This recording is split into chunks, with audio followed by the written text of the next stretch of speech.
Good evening, everyone, here for another episode of College Blitz.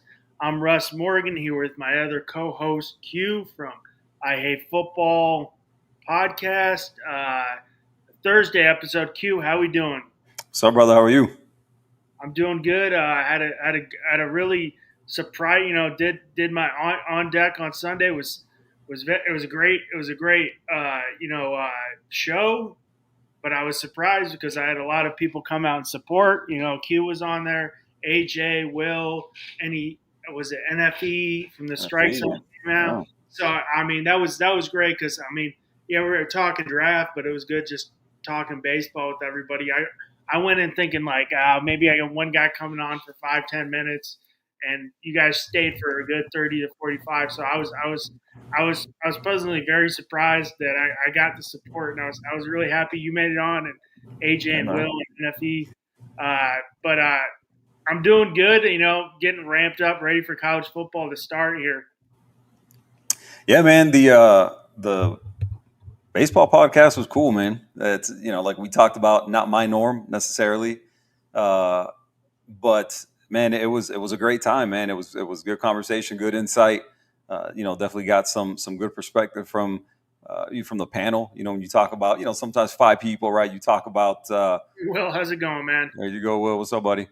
You talk about 5 people being involved. One of them being Will, and sometimes the conversation, people can start to talk over one another, and it doesn't always flow, but man, I think that thing flowed perfectly. I think the insight was great, man. Like I said, a lot of different. Going in, obviously I'm not used to 5 people. I'm used to like maybe 2 or 3, and then obviously as you probably know, you're your biggest critic. Oh, for sure. For sure. So like I always criticize myself. I'll be like, hey, I text Bobby. I was like, that was crap, and he's like, dude, it was really good. I'm like, no shit. That one now I'm like, fuck, I should have. Excuse my language. I'm sorry. Yeah. Why in the hell did I do? Why didn't I do that? I should have done this? It was like 5 people is a little overwhelming, but going in, I was like, all right, I knew I'm gonna have to like divert a little bit with you guys from the draft talk. Cause I mean, I get it. It's not like an NFL draft talk where it's highly, visible on ESPN, but it was good to get, just to get on there. I was, and the people, I was like, hey, we're just going to talk baseball at the end of the day. I'll do the draft talk. At the end of the day, just talk some baseball. And like you saw, we were just talking food there for a while. Of course, man. Yeah, it was a good time, man. Like I said, a lot of good insight, a lot of good angles being played. You had the different vantage points from different, teams and, organizations and stuff like that. Obviously, you got some Yankees fans. We have some, a Marlins fan or a couple Marlins fans. I know AJ's one, and I believe he is, right? I think AJ's a Marlins fan. Yeah. And, so some different views and ideas, man. But I think at the end of the day, man, it made for, at least while I was on and what I watched and listened to, I think it made for a great time. And made for pretty smooth transitions, from one person to the other. Positive reviews. People were, I don't know, this guy JB, Back It Up.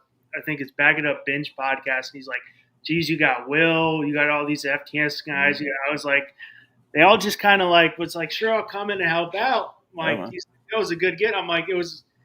I was like, that was good. It was good conversation. I'm like, sometimes I was like, one time I was like, oh, I got to say this. I'm like, I mentioned it, but you can't really like, if we got a good topic going, you can't just like cut it off and be like, hey, this topic's rolling. You keep it moving, keep it flowing, and wherever it goes, it goes. But we got college football right around the corner. I'm stoked because we're ready to talk about something. Yeah, man. University of Miami. There's no Miami talk tonight, at least for now. There's no Miami talk tonight. Me and Will, we're getting together later. We got a little something cooking up for later on. But for now, man, we transition, like my boy Russ said, we transition to college football from baseball, right? And these are the kind of dog days of sports coverage, really, man. There's not a lot. The baseball fan is dog days. Yeah, there's not a lot going on. July and September in baseball is definitely dog days. I'm like, it's getting a little too much. So it's definitely the dog days of sports right 100%, man. But I was thinking the other day, and I kind of reached out to my boy Russ, and I was like, "Hey, man, got an idea.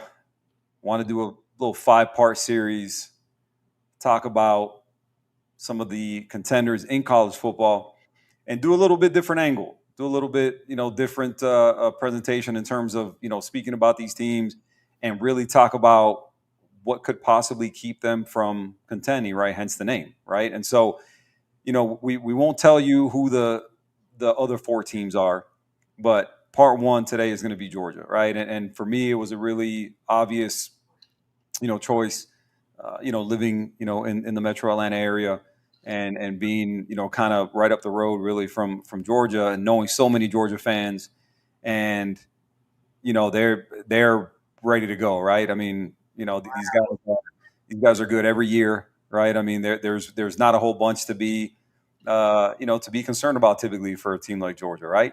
But when you look at this year, when you look at now. Yeah, what happened last year, I think it's worth breaking some things down, man. I think I'm with you. I think there's some holes now. Now I do think this will be the year we see what type of coach Kirby Smart is, because I think this is going to be his biggest obstacle, as maybe like his biggest obstacle as a coach since he's been. So since he got to Georgia, I think this will definitely be his not make or break year, but what type of coach is Kirby Smart? Because I think this is the most raw team that Yeah, we're going to see at Georgia. I think there's definitely something to be said for a new type of challenge that Kirby's going to deal with this year, right? Outside of taking the job in 2015, after the 2015 season, his first full season was 2016. I don't know that me personally, and the comments may push back on it, and I may be missing something, right? Somebody may disagree, or a couple people may disagree, but to me, I think this is one of those years that in the last, I can't even tell you how long, right? That you look at a team like this, and really, I could look at some things and say, man, this could be a 3 or 4 loss team, right? And listen, like we talked about, let's before we get into the what's not perfect, right, and some stuff that have working against them, start with the very obvious, right? Because as a Georgia fan, like I've talked with with a lot of Georgia fans, right? There's not a lot to complain about, right? Listen, let's start with this week, for example, right? Start with the fact that they just lost the number 1 defensive lineman in the country, James Johnson, who committed to them a couple weeks ago. He just flipped to Texas. All right, number 1 defensive lineman in the country flipped from Georgia to Texas, right? Fast forward now a couple days ago, the number 1 linebacker in the country, a kid named Tyler Atkinson, plays at Grayson High School here in Loganville, Georgia. He committed to Texas also, right? Picked them over Georgia, picked them over Oregon, picked them over Clemson, right? And so, talk to some fans and some guys that follow him pretty closely, season ticket holders, that kind of thing.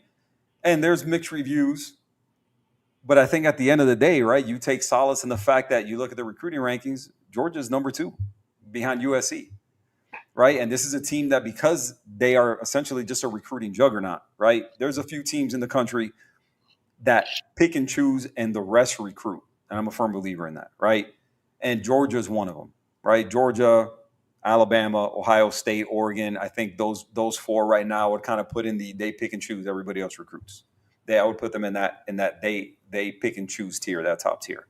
All right, you can make an argument for maybe a couple other teams, right? But I think for me, those 4 would be the top tier in terms of recruiting, right? So, to me, it's not the same thing as different teams, right? As a Miami fan, for example, the last few weeks have been a little bit stressful in terms of who they haven't landed, right? Georgia doesn't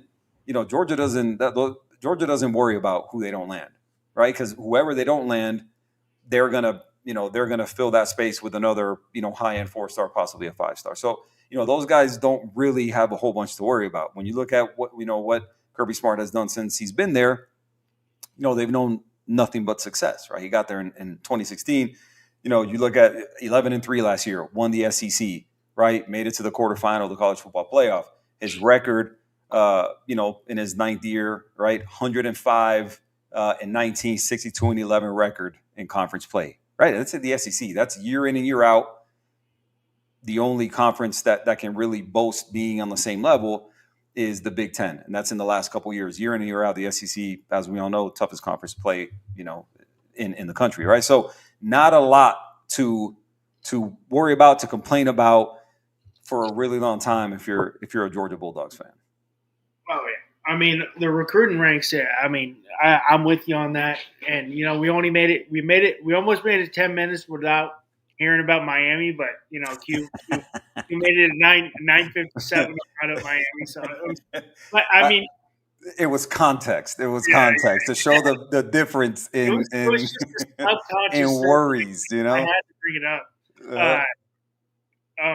I mean, yeah, they lose out on those guys, but you're still gonna probably you still have 5 stars on there. I'm like, oh, he's not the number 1, but hey, we got the number 5 coming in, type of thing. So it's not like the end of the world for a program like Georgia or an Alabama or something like that, because it's a factory. That's what it is. So I mean, and speaking of the factory, let's review real quick on why Georgia fans don't have to worry about losing anybody before signing day. Doesn't matter. Let me tell you what their rankings are since 2018. You ready for this? 2018, number 1 class. 2019, number 1 class. 2020, number 1 class. 2021 fell off a little bit, the number 5 class. 24, number 1, right? God forbid. 24, number 1 class. Last year in 25, the number 2 class. And this year, they're number 2 in the composite. And this is, again, after just losing the number one defensive lineman in the country, right? So there again, right?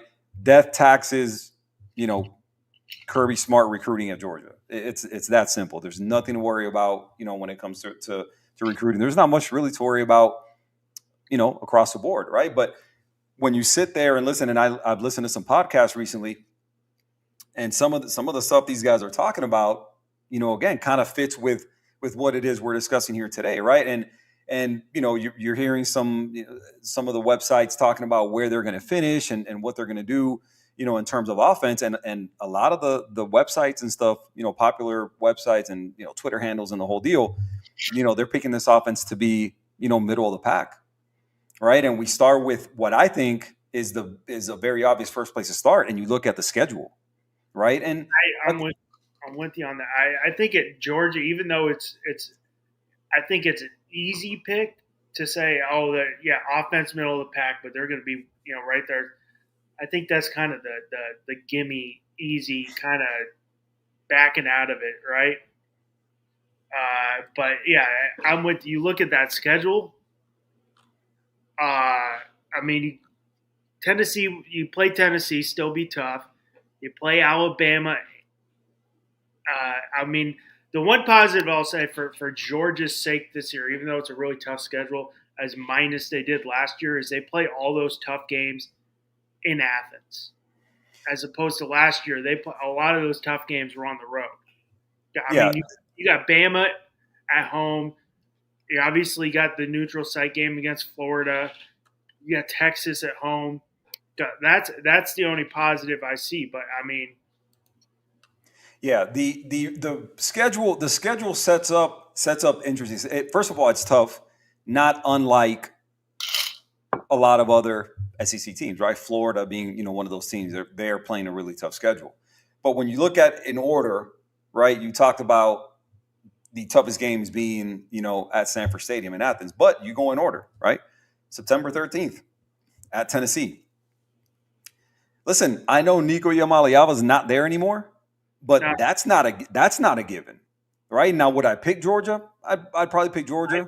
I mean, but you're playing in Neyland Stadium. Yeah, you're playing Neyland. That's not a given, right? If you stand in on the field at Neyland and look up, it is massive. Mm-hmm. That's what I've heard. I've never been, but I want to go. My brother was at the Tennessee. My brother was working the Tennessee-Alabama game when they won on that field goal. and he was on the field, and he made friends with one of the security guards, and he goes, Joe, if they make this kick, you run. Yeah. They made the kick, and he even got hit, and he's like, Joe, just get the hell out of here. This shit is going to get wild. Yeah, I've seen when they rush the field. I mean, it's pretty crazy. So they hit the field goal. My brother just booked, and someone got nailed him, and he just kept on going, like threw his shoulder down and just kept on going because he was a football player. But like the place is shaking, and you're looking up, and it's 102,000 people, and you feel like you're below the ground. Yeah, I've always heard that it's definitely on the list of stadiums that I want to visit. Whether it's definitely in any sport. With no Nico, even though Nico's not there, still you're playing in Nico Stadium. That's what I mean, right? So again, you start with September 13th at Tennessee, right? Going to be tough. September 27th, home versus Bama, right? Going to be tough. October 11th at Auburn, right? That's going to be tough. October 18th, home versus Ole Miss. You got to figure that's going to be a tough game. November 1st versus Florida, right? Florida's expected to be, better than they were last year, right? Another year of DJ Lagway, a really talented team. That won't be easy. November 15th versus Texas. That's going to be hard, even though it's in Athens. Again, tough game versus Texas. And then you can't overlook, and I know, they call them nerds and the whole deal. Listen, you can't overlook November 28th at Georgia Tech. No, you can't. You can't overlook that game. Look at what happened last year. It took 8 overtimes. And granted, if those Georgia wide receivers could catch a cold, more than likely that wouldn't have happened. But but it did. But it took 8 overtimes to beat Georgia Tech last year. Now you get another year of experience for Brent Key, another year of experience for Haynes King. A solid team, right? Good at running back, good at receiver. Now you have to go to their place and play that game, right? So, in my opinion, and this is kind of like half true, what Georgia Tech did last year is what Georgia wants to do on offense. Is we're going to jam it down your throat, make a couple throws here, and Georgia Tech did that. And I mean, it's going to be in Atlanta. You can't overlook that game. No, Georgia Tech it's not the Georgia Tech of 4 or 5 years ago or before. They're a competitive team. Brett Key's got that team rolling. Yeah, no, they're going to play good defense. They're disciplined, right? I mean, they're going to run the ball, with Haynes King, and again, I think it's a team that I think a lot of people are sleeping on. They lost their number one receiver, who ended up being the number one receiver in the portal, who ended up at Auburn, Eric Singleton. But I think aside from that, man, you bring back most of your offensive players. You bring back a good defense. You added some pieces in the portal. So again, I think that game, with it being a rivalry and everything, and with that not being the only rivalry, right? You look at the very next, very obvious, question mark, as obvious as really as a schedule, and that's Gunnar Stockton. The biggest position, the most important position, is a quarterback spot, and I'm with you. Yes, he's a 5-star for a reason. He could have a breakout year. He was a 5-star recruit. He came in, but just like we brought up with Carson Beck, couldn't beat out the walk-on who went back to JC, who came back, and Stenson Bennett. What's the reason that Stockton couldn't beat out Beck? Yeah, if you're looking at it and you're looking at just recruiting profiles, right? And you're not taking film, you're not taking any of those into consideration, right? Anybody who doesn't follow the Georgia Bulldogs says, well, Gunnar Stockton is the better quarterback. I have a hard time seeing that, right? When you look at where Gunnar Stockton played, right? Gunnar Stockton is from the state of Georgia, played in North Georgia, played 2A football at Raven County High, right? Broke all kind of records to guys named Justin Fields, records, that belong to guys like named Trevor Lawrence, right? Throwing, passing records, rushing records, right? This kid was a 5-star, like you mentioned, super highly recruited kid, right? Had offers, from big schools, had offers from Bama, had offers from LSU, Ohio State, Florida, Auburn, South Carolina, Oregon. He had offers from all over the place, right? I mean, this kid he started from the time he was a freshman at Raven County, and like I said, just broke all kind of records. led his team to, deep into the playoffs and everything like that. Committed to South Carolina, decommitted, landed at Georgia. But since he got to Georgia, he hasn't really done anything, right? And then you ask, well, why hasn't he done anything? Well, because he was sitting behind Carson Beck, right? 2-time SEC champion Carson Beck, right? A guy who before last year was projected to be possibly the number one pick in the draft, right? And a guy who, has, won huge games, right? A guy who has 3 losses to his credit in his career. 2 of them are at Alabama, right? And so it really does kind of, I'm entertained by the detractors of Carson Beck, right? And it's like, essentially Carson Beck was the issue, was the only issue last year. And when you really look at it, very far from being the case. I think we're both on the same wavelength on Carson Beck last year. That yes, he had a great junior season, his first season, but he had two of the best young wide receiving threats in the NFL with Bowers and his sophomore. That was his sophomore season. His sophomore season, he had those. Yeah, whatever redshirt, whatever it was. Yeah, redshirt sophomore. So yeah. So you lose that. You got to. You can't. That's at any school is hard to replace. You got probably the best tight end in all of NFL right now, and then Ladd McConkey. You see what he is. This guy's not. When you look at Ladd McConkey, you're like, oh, he's not physically imposing. He's not super athletic. He's just shifty. But you lose those two, okay, you're obviously going to get a little downturn. You lose a ton to the NFL on the offensive line. The running game's not the same. Who's the Pittsburgh guy? What's the guy Pittsburgh took a couple of years ago? What position? Left tackle. I can't remember his name. Ooh, I'd have to look that one up. Where did he play at? He played at Georgia. Yeah, Georgia, left tackle?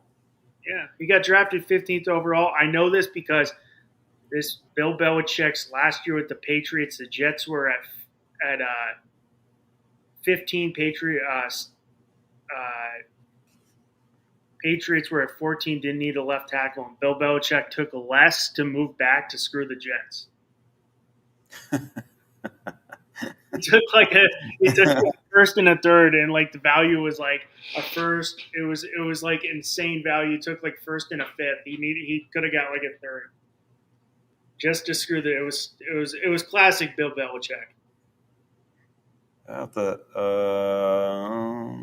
got you're talking about 23. Yeah, Broderick Jones. Yeah, Broderick. You lose a lot to the NFL this year, but I'm like, you're going to have a downturn. The running game was not the same last year, and that's what they've built their. I know Trevor Etienne coming in. They thought high hopes for him. He didn't really pan out as much as they had hoped. So I think we're both on the same way. You can't blame all on Carson Beck last year. And if you put up stats for stats, you're a big stats guy, which I think they're, I'm not a huge stats guy, but I'm like, if you're putting the stats, he did have good stats. It was just, it wasn't all him. It was, he didn't have the running game. Defense couldn't hold it as much. Now, I'm with you on this year. I think it goes straight to Gunnar Stockton and why, yes, highly recruited, but it's also, if he's so highly recruited, why wasn't he starting? But it also kind of goes back to, and I kind of see this as Arch, too. I'm like, yes, he was dominating high school football, but what level of high school football was he dominating? It was a lower level, not top. Yeah, it was 2A. Yeah, it was 2A ball. Which 2A ball in any state is not going to be great. Let's call it what it is, right? Just like Arch Manning, he was the lower. He was dominating, but was he playing top tier in Louisiana? No, he wasn't playing week in week out. So I think he's going to be the biggest question mark for Georgia, and I think. Yeah, listen, you could make an argument. You can make an argument that he is the biggest question mark at Georgia, right? You can also make an argument that the pieces around him are are maybe just as big a question, right? Because when you look at last year and what Carson Beck played behind, the majority of the year, you're looking at the fact that Carson Beck played behind an offensive line that had 3 guys drafted. They had 3 guys drafted. They had a second rounder and 2 third rounders, right? And they were still terrible. They still couldn't run the damn ball. They had 3 offensive linemen drafted in total in the top 3 rounds, and they couldn't run the ball and they couldn't protect them, right? So think about who he was handing the ball off to him. These guys are all highly recruited kids, right? Even, Trevor Etienne, who wasn't there, the year before, right? A highly recruited kid, right? That came over from Florida. The wide receivers, again, couldn't catch a cold. And so when you look at bashing Carson Beck for his performance last year, I think there's a lot that goes into that, right? I think, a guy like Mike Bobo really has to be called into question at this point, and you really have to wonder, is he the answer for this team long term, right? He's under contract till 2026.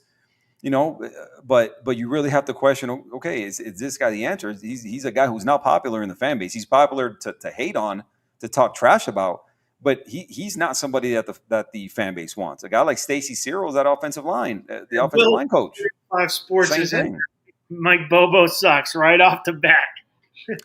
Yeah. Hey, listen, end of the day, that's their problem, right? But again, had a good year, in 22 and I'm sorry, in 23, but definitely regressed, last year. Coach play calling came, under question, and the O-line coach Stacey Searles came under fire, based on their performance. Again, when you look at having 3 NFL guys, that got drafted on that line, and you still, were 102nd, I believe, in rushing yards, in the country, right? In an offense that that they want to run the ball in. That's an offense that wants to run the ball, right? They were 95th, I think, in yards per carry, right? So all that you have to call into question. If we're going on last year, their leading rusher was a true freshman. And Nate Frazier, right? 5-star kid. Frazier from Mater Dei High School, actually from Compton, California. My roots go back to Compton because I played baseball at Jackie Robinson Stadium in Compton since 8th grade, and I went to Compton College, being like, one of 20 white people on campus. I bet. Yeah. Funny story about first day I'm on campus, right?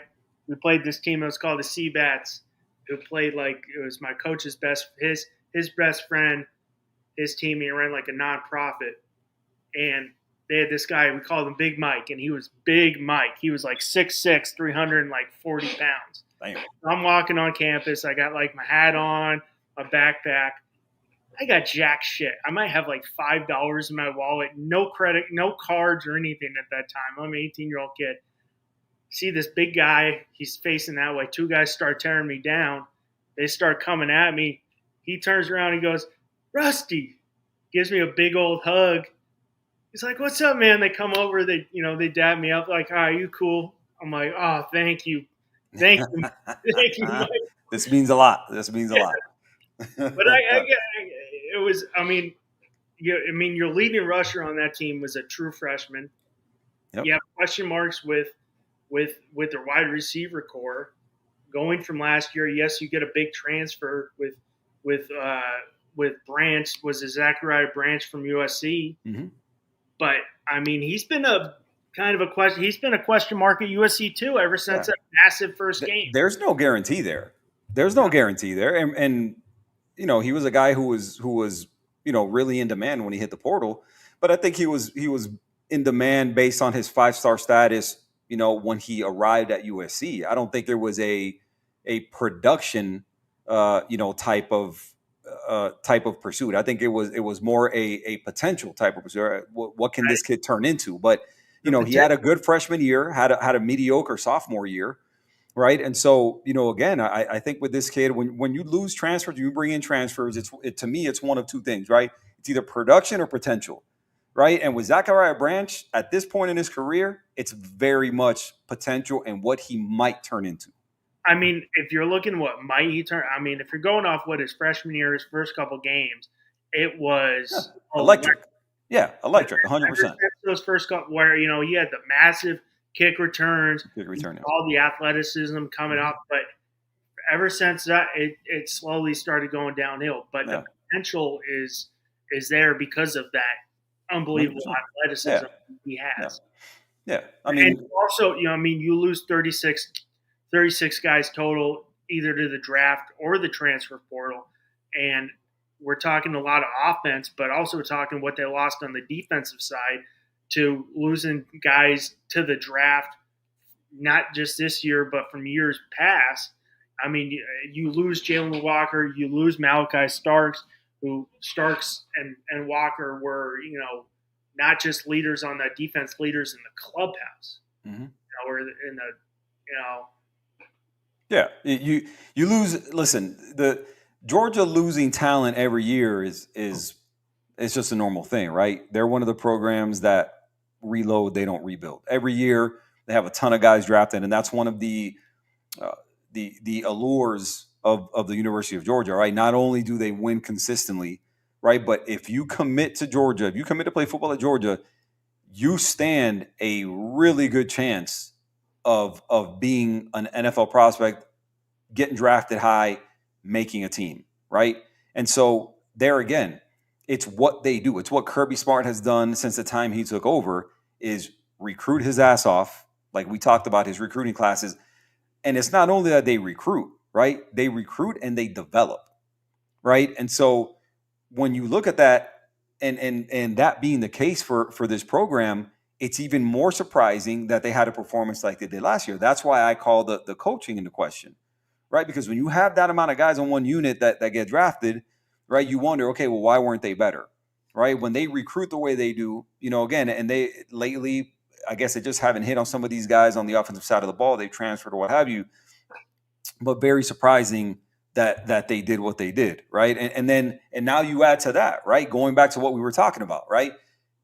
Why might they struggle, right? And when you look at that schedule and where they're going, right now you have to navigate this schedule with a guy like Carson Beck, or I'm sorry, a guy like Gunnar Stockton, who really hasn't played, right? And he started last year. He started the quarterfinal game, right? I mean, after Carson Beck gets hurt in the whole deal, right? He gets hurt in the SEC title game. They win that game, but he starts against Notre Dame.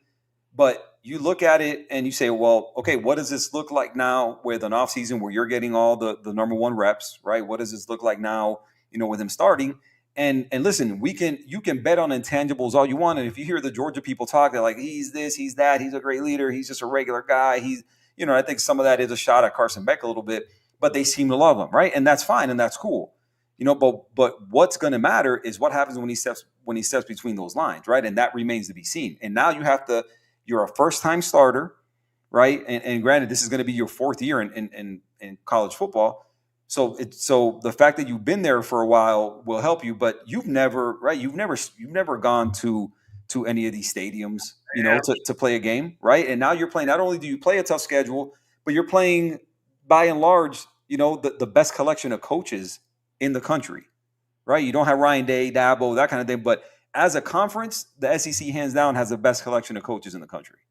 I mean, yeah, you played in that in the Notre Dame game, but I'm sorry, like as packed as it was, it's going to be nothing compared to the environment you go when you play on September 13th when you go to Knoxville and play at Neyland Stadium. 100%. And talking about a good coach, Heupel is a great coach.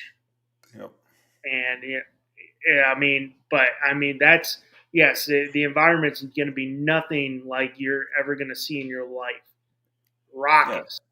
Yeah. The venues are top notch, right, and just wild, right. The coaches are top notch. I mean, you're going to have to bring it every single week, and this is a job that, again, by and large, has been handed. The job was handed to him, right. And some can say, well, he earned it or whatever the case may be. But the fact of the matter is there was no competition. There's no competition leading now into camp. Like the job is his, right? So it's not even the fact that he's when he played last year, it was via injury. And now this year, the keys were handed to him. And he's like, all right, man, it's your team. And again, I go back to, listen, intangibles are great. Intangibles are great. Don't get me wrong, right? You want somebody who's well-liked. You want somebody, who is, smart, steady, not too high, not too low. He seems to be all those. That's what it looks like to me from, on the outside looking in. That's great. But anybody who tells me that they are 100% sure that he is the guy and he is going to be better than Carson Beck, I don't know what we're basing that on other than a dislike for Carson Beck and a strong belief in Kirby Smart and I guess the way he recruits. Because again, if it were me and I were a Georgia fan, the questions remain. What is Mike Bobo going to be able to do? Is he going to be able to put him in a position to win? Is Stacey Searles going to be able to coach up this offensive line and build us a running game that is going to make it so that this transition for Gunnar Stockton as a first-time starter is an easy one? Those things are all questions to me, and I don't think we're going to have an answer to them until they go to Neyland Stadium on September 13th. I think I'm with you. I think, if you're looking at the roster, I don't think you got redshirt freshmen and freshmen.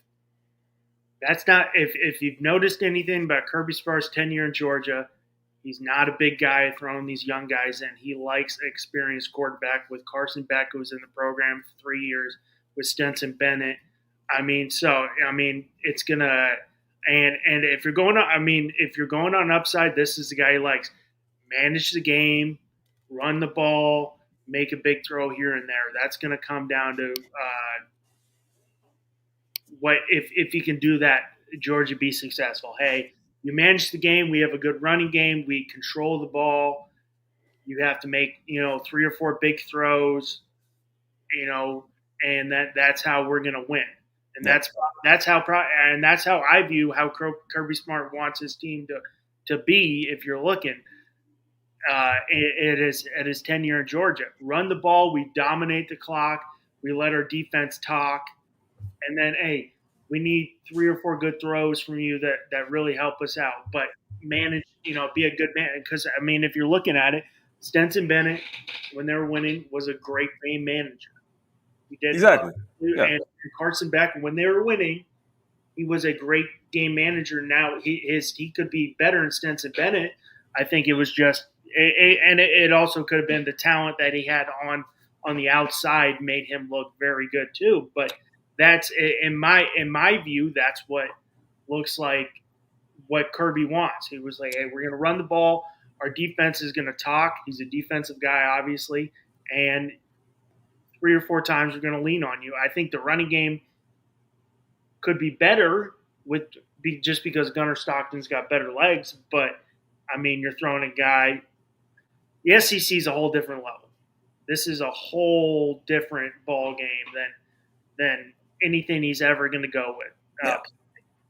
Listen, they're 2 different quarterbacks, right? And there's a reason why Carson Beck was regarded the way he was regarded before the start of last year, right? When you start with measurables, right? This is Carson Beck again. This kid is 6'4", 220 pounds. Right. So when you talk about prototypical size as it relates to the NFL, Carson Beck has it. When you talk about his arm, right? Not only does he have a strong arm, he throws with touch, he throws with accuracy. He's a guy who can layer the ball, right? He's not just a one-trick pony when it comes to his arm. He can throw the deep ball, he can throw with touch, he can throw with power, he can throw into tight windows, right? And then you add to that he can scramble. Right, he's not a statue. No, right? Not. I was like he's got some legs. Yeah. No, exactly. No, I'm just stating the obvious, right? And so him and comparing his legs to Stockton, Stockton's definitely the better runner. Exactly. Yeah, and he moves. Yeah, and exactly, and that's what I mean. Right, the guy's an athlete, right? You get out of the pocket for sure. Yeah, let's not forget that he's an athlete and more than just. Objective assessment, right? This is a kid who was committed to the University of Florida to play baseball. Yeah. Right. So he he is, when you look at he played third base, right? So not necessarily, and again, this better than me, right? Third baseman, not typically your speedsters, right? These are typically guys who are big, strong guys, hit for power, that kind of thing, right? So he's a big, strong guy, right? He's not when he's like he didn't play center field, right? He wasn't a second baseman, right? He's a third baseman. Right, he had size. The guy hit for power. So again, he can move. He's not a statue, right? This is a guy when he breaks the pocket. He may not be Gunnar Stockton with his legs, and granted, he's not Lamar Jackson or anything. But this is a guy who can get out of the pocket and pick up a first down. This is a guy who doesn't shy away from contact.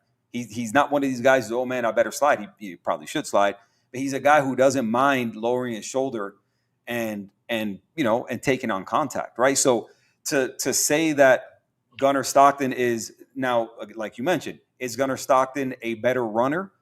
100%. There's no debating that, right? Gunnar Stockton. So for anybody who's going to bring that up at some point and oh, what are you talking about? No, I know this.